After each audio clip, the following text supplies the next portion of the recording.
Why did the U.S. invade Iraq in 2003? Where did that war come from? You know what? It's quite surprising. That war came from Netanyahu, actually. If you take out Saddam, I guarantee you that it will have enormous positive reverberations on the region. Netanyahu had, from 1995 onward, the theory toppling the governments of Iraq, Syria, and Iran. And the guy's nothing if not obsessive. And he's still trying to get us to fight Iran this day, this week.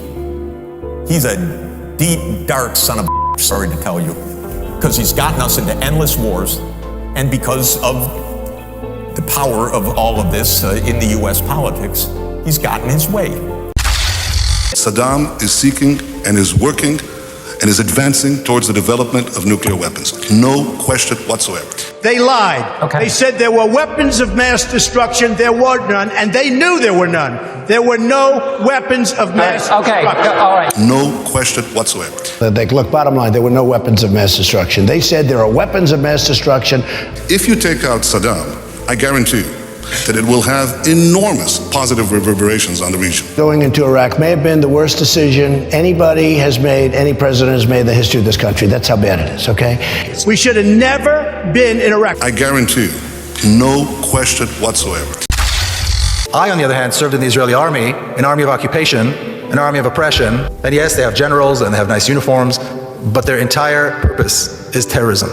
And just as one example, as Israel began its attack on Gaza, September the 27th, 2008, at 11:25 in the morning, what I refer to as the most shameful day in the Jewish history.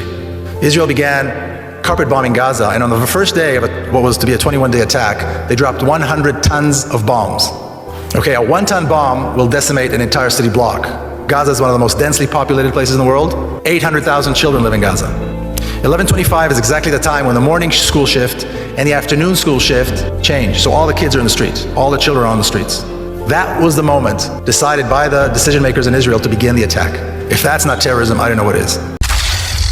As a Jewish person, I don't feel safe right now. It's because of the crimes of the state of Israel. Don't get it twisted. It's not that Israel is unsafe because it's Jewish. Jews are unsafe because of Israel. That's what happens when a country uses Judaism as a cover for its ongoing oppression, dispossession, dehumanization, and killing of the Palestinian people. It puts Jews everywhere in danger. Free Palestine.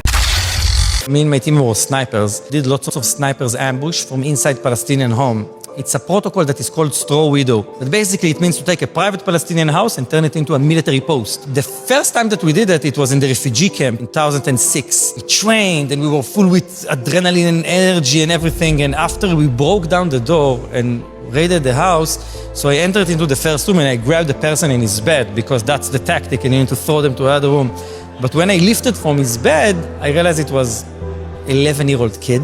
And I had camouflage on my face, and it was at gunpoint. So he looked at me with his eyes and was so afraid. And I threw him with the rest of the family to another room, and when we put our sniping rifle and started scanning the city and adrenaline came down, I told myself, what the hell am I doing? I just ruined this Palestinian family's life. I understood the occupation is not for security, it's for control. We want to control Palestinians because we want to build settlements, because we want to take their land.